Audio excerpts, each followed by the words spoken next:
If you've decided that you'd like to do a membership program, you're probably wondering where to start. What platform do you choose and how do you get it all set up? There's one extra level of complexity for us podcasters. The trick for us is that we need to make sure our bonus content is only available in private feeds. And luckily, there are a few options for you, as membership platforms seem to be a dime a dozen these days. And so we have a lot to think about. In this video, let's look at a few. First, there's Patreon. They, in my opinion, are the head honcho.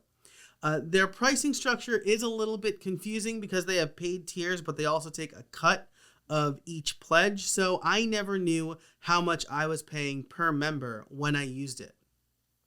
I'm also usually pretty weary about using another platform like this when I'm staking my business on it.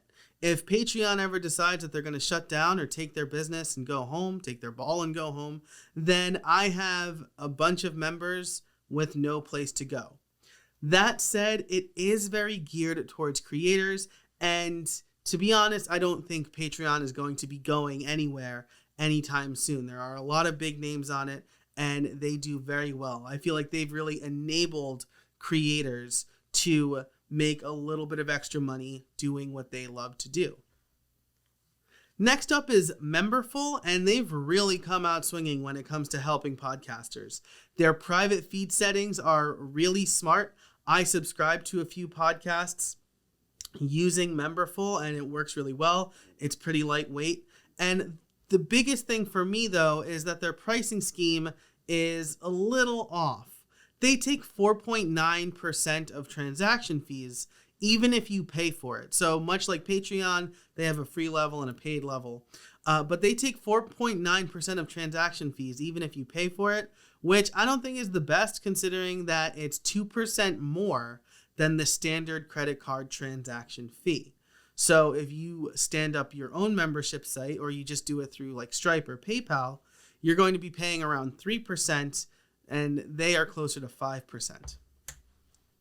Now, Substack is relatively new. It's mostly for newsletters, so you may need to find your own way of doing a private feed if you go that route. But I'm mentioning it here because it's become a very popular method for exclusive written content. Again, I subscribe to a couple of newsletters that use Substack, and there are some pretty smart mechanisms for sending out free content or sending out content only for members and things like that. I believe this is something ConvertKit is working on too, but they, at the time of this recording, haven't rolled it out yet.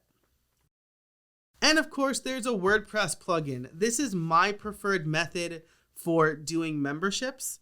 You get to control all aspects of the process, from the way it's designed to what pages users or members can access. But there is a lot of setup. You're basically managing your own e-commerce website, and a lot of people don't want to do that. So if you are concerned about the money that you'd be paying for Patreon or Memberful, maybe a WordPress plugin is worth it. But if you just want to pay somebody and not have to think about anything, then Patreon or Memberful might be the way to go.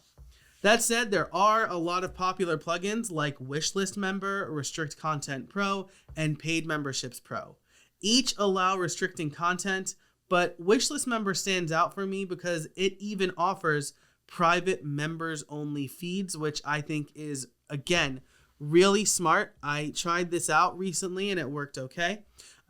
Another option, if you're using Castos, is their private feeds through Member Scout. So when a user signs up for your membership, they'll get invited to a private feed. This is a little bit of extra work, but it's a free option if you're already paying for Castos. So those are the platforms that I might recommend. There's Patreon, Memberful, Substack, which again, that's kind of the outlier here, or a WordPress plugin. I am thinking that Wishlist Members, Restrict Content Pro, or Paid Memberships Pro are a good way to go, but Wishlist Member, especially with that private members feed, seems like a really good option. If you want to see demos of any of these tools, check out the bonus videos for this course.